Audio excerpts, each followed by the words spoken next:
So who is the true BMF of the UFC? So I came across this post here of an 8-man tournament of all the so-called BMFs of the UFC. So today we're going to talk about these matchups and who would win this tournament of BMF overall. So starting off top left, we've already seen this matchup, Dustin Poirier versus Charles Oliveira, way back when Oliveira was lightweight champion. Now, Dustin Poirier did have a lot of success in there with Charles Oliveira. He did drop him, and he was catching Oliveira clean, especially early on in their fight. But again, it's Charles Oliveira. That always happens. It seems to be a part of the guy's plan to go in there, get hit, get hurt. But we were able to see Charles Oliveira implementing his grappling in there and land some really nasty ground and pound on Dustin Poirier in round 2, I believe. And round 3 is where I think Dustin Poirier came to what he normally comes to. Whoa, pause. Right, that doesn't make any sense.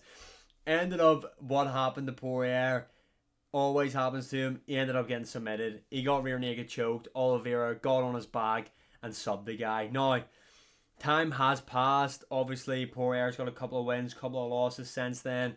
Oliveira, same thing. I think we would get a very fun matchup, but I think the outcome, I don't know, because Poirier arguably had a career best performance against Islam. I know he lost, but the guy looked really, really impressive in there.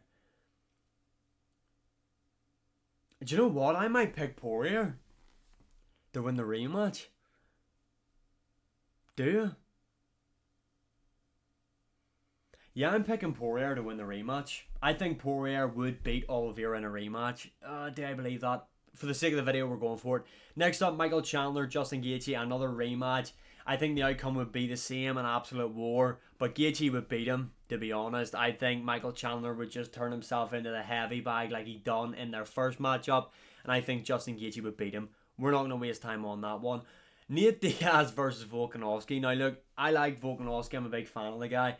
I'm surprised he's been included on this list as BMFs, but I suppose going in there with Islam on short notice, then getting right in there with Ilia Topuria, it is pretty BMF if you think about it. Let's be honest with this matchup right here. Volkanovski, yes, he might be a bit smaller than what Diaz is. Diaz has fought up at welterweight before, but before joining the UFC, Volkanovski has fought in higher weight classes before. Volkanovski's just levels above Nate Diaz. He smokes Nate Diaz. I really don't see Nate Diaz having really any success. Yes, Nate Diaz does have some good hands, and he does have good jiu-jitsu, but Volkanovski's just too polished of a striker for him. The cardio wouldn't be an issue for Volkanovski. Plus, say it did go to the mat, I think the person taking it to the mat would be Volkanovski if he wanted to in this matchup. Volkanovski outclasses Nate Diaz. Next up, Max Holloway versus Dan Hooker. This would be a really exciting matchup, to be honest. Dan Hooker is a great striker. Max Holloway, we know what that guy's about.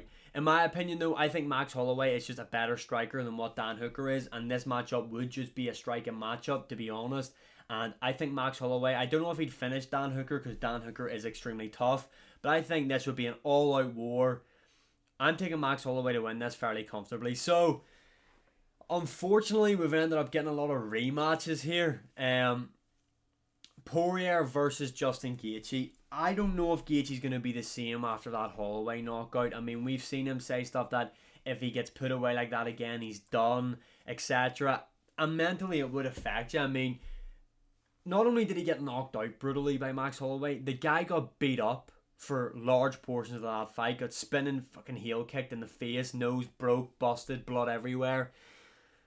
I don't know if we'd get the same Gaethje again. Again, like I said, Poirier had like a career best performance against Islam. I know he lost in there, but Islam is point for point number one.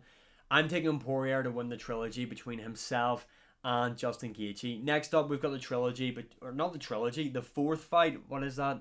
I don't even know what that is. Between Volkanovski versus Max Holloway. Now, a lot has changed since their third fight. Volkanovski has been knocked out twice.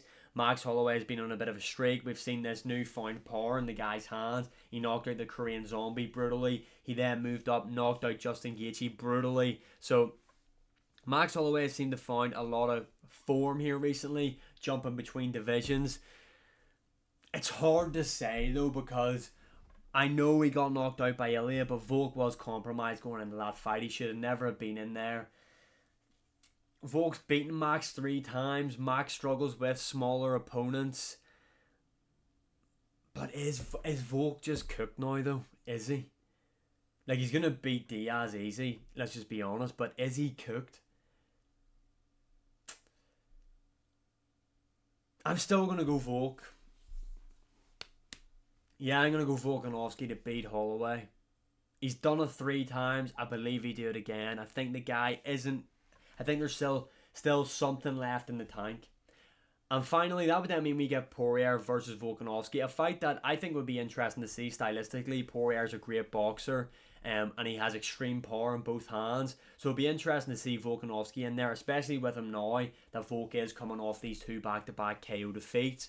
How would he shape up against Dustin Poirier? Now again, in terms of all-round striking, I think Volkanovski is the better striker. I can see a world where Volk does struggle with Poirier's boxing, to be honest.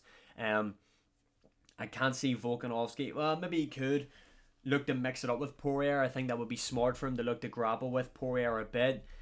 For me, I'm taking Volkanovski. I think on this list, out of everybody, he's clearly the best mixed martial artist. Obviously, there are a lot of things going wrong with Volkanovski now after the 2 losses, but I'm picking Volkanovski. I think Volk wins this tournament. Let me know who you think wins this tournament and who the real BMF of the UFC is.